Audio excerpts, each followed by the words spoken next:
Good morning, friends. I'd like to talk this morning a little about, we talk a lot about alcohol and drug addiction as a disease of the mind, the body, and the spirit. And, just what do we mean by that? And so I think I just want to give some hopefully helpful tips on how to keep a proper balance between taking care of your mind, your body, and your spirit. And this can be for recovering from alcohol, drug addiction, food issues, depression, low self-esteem, commercialism, just buying too much stuff. There's so many ways that we get out of balance. And so, like we want to find our inner balance and get this triangle really strong. And so let's just break it down and make it very practical. So every day, if I can keep my triangle strong, here I got one in my pocket. I just found this on a hike. I love to find little rocks that are shaped like a triangle. It always reminds me to take care of my mind, my body, and my spirit. The mind.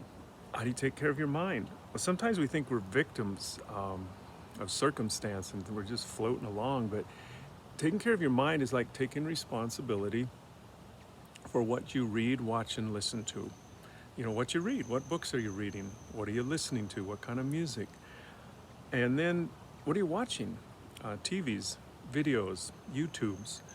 So if you're trying to recover from anything, we gotta take ownership for what we're putting in this mind and not just be a victim. So early in my recovery, I just had to really make sure that I read really positive spiritual books. Tried to watch, no, not totally, we need entertainment, but basically some real healthy movies. There's so many movies that are inspiring, and nowadays we have TED Talks. So think about taking care of your mind, listening to positive TED Talks, watching positive inspirational movies, listening to wonderful music that feeds your soul. So that's just a little about taking care of your mind. Our body is a little more obvious, what we eat and exercise. I had a friend early in my recovery tell me, Steve, you have to find an exercise that you love or there's no way you're going to keep it up for a lifetime. There's no way. So nowadays, I highly recommend yoga, Tai Chi, and Qigong, walking, being in nature.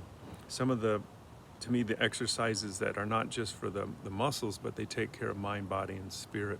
So that's kind of cool. If you can do an exercise like yoga, Tai Chi, Qigong, you're actually naturally kind of getting your triangles strong. You're taking care of all three of them. So the body, exercise, find some exercise you love, even if it's just simply stretching in the morning. And of course, what we eat, what we're putting in our body, trying not to put in pesticides and, processed foods and too much sugars, but just, eating food, an apple as food, just basic foods, fruits and vegetables. And everyone has different diets, of course, because of their needs, but just taking ownership of what you put in this mouth and then exercising the body. And again, trying to find something you love doing so you'll keep it up for a lifetime. Spirit.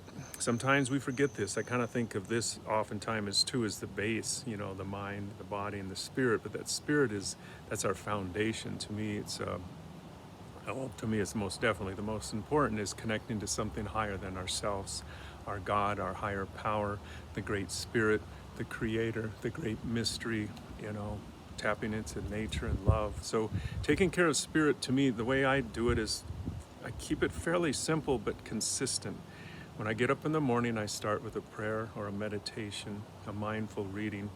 And as Wayne Dyer, the late Wayne Dyer said, I love this. He says, we need to plug into source every morning. Just like, think of plugging into an outlet. You don't see the electricity, but we know it's there. So if you start your morning with prayer, meditation, a spiritual reading, it's literally like just plugging into a wall socket. And we're tapping into something much bigger than ourselves.